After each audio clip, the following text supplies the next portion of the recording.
Assalamu alaikum. Today's discussion topic is DLCO. DLCO, diffusion capacity of the lung by carbon monoxide. Very high yield topic.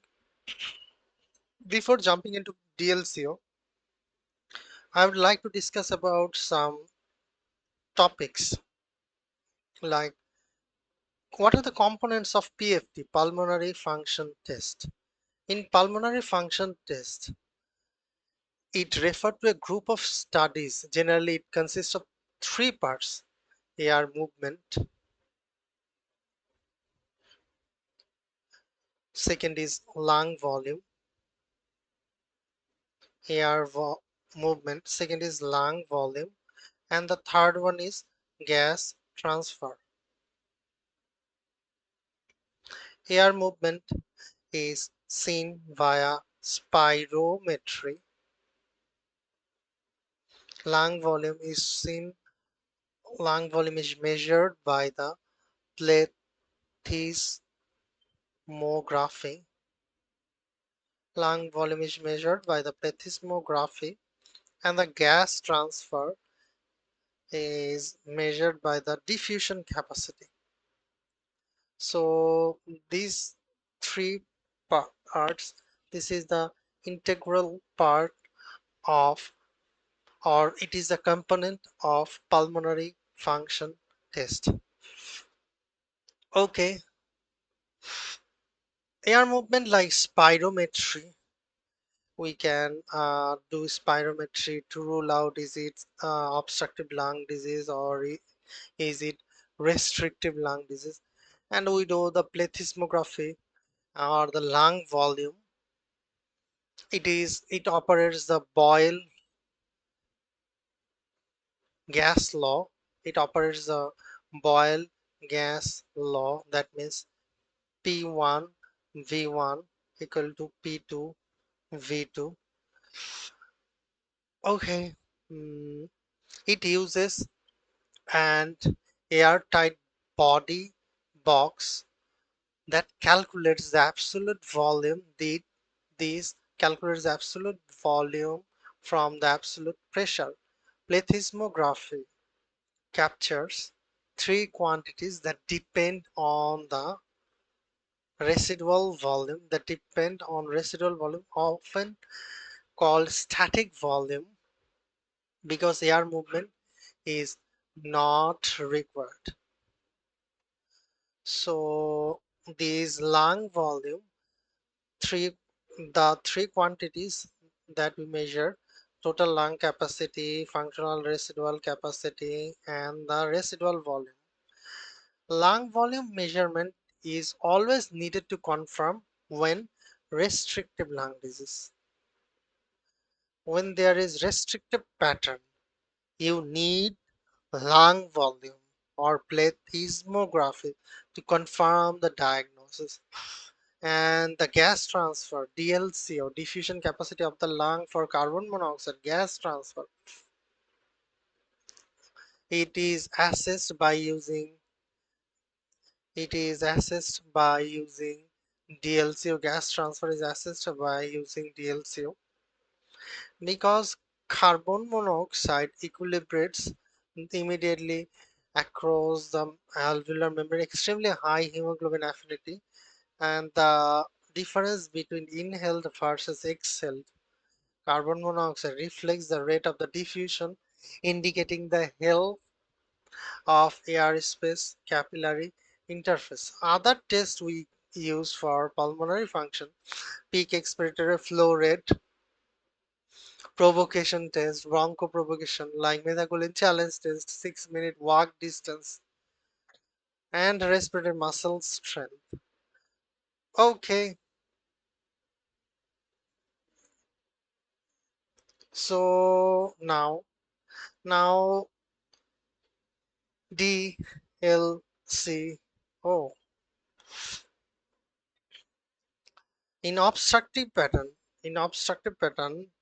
if FEV1 by FVC ratio is less than 0.7 or 70% predicted, low DLCO is emphysema, Normal DLCO is asthma or bronchitis, chronic bronchitis, and increased DLCO is like asthma.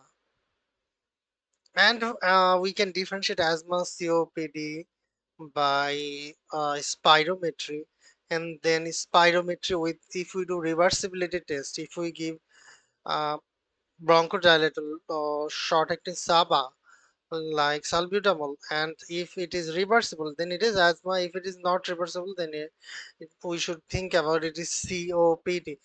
Then these DLC is very high for diagnosing the restrictive lung disease.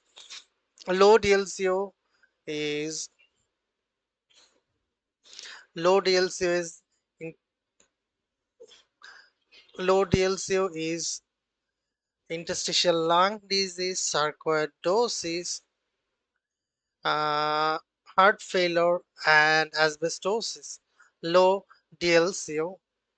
Low DLCO is ILD, sarcoidosis, heart failure, and asbestosis.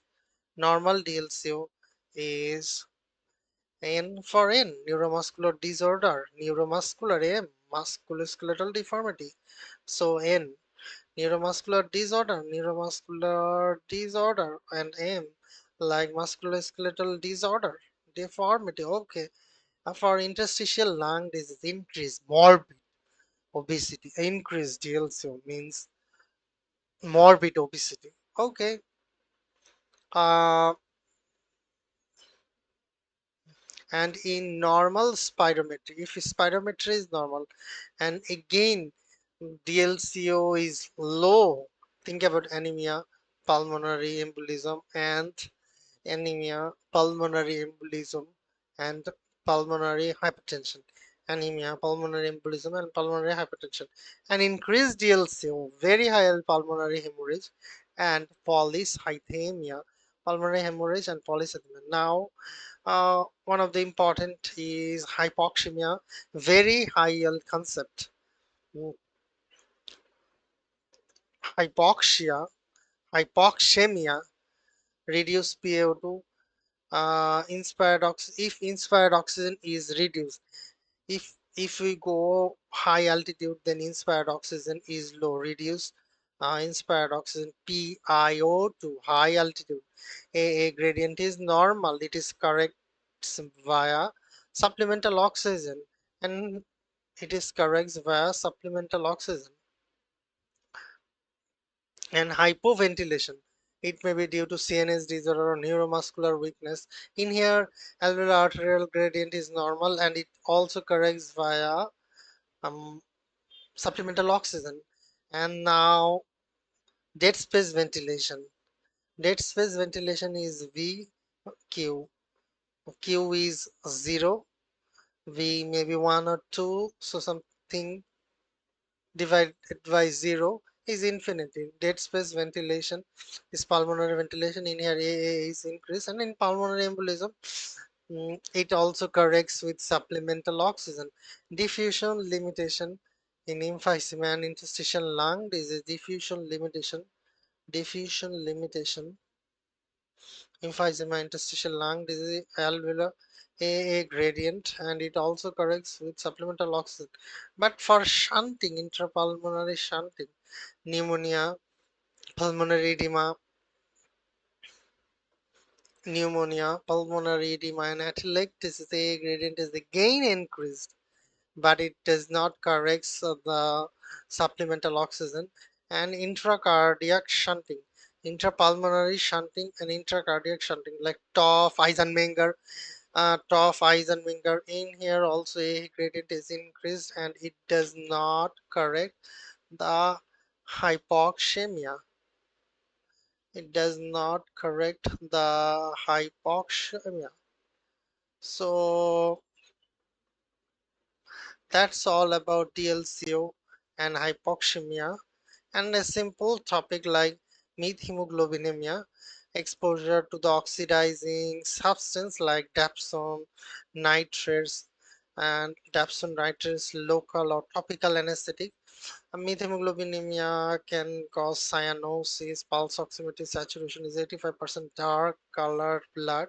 Saturation gap is more than 5 percent difference between the oxygen saturation and the pulse oximetry and AVG. Saturation gap more than 5% difference between oxygen saturation on pulse oximetry and AVG, and normal PaO2. That is all about DLCO and hypoxemia. Hope you enjoyed.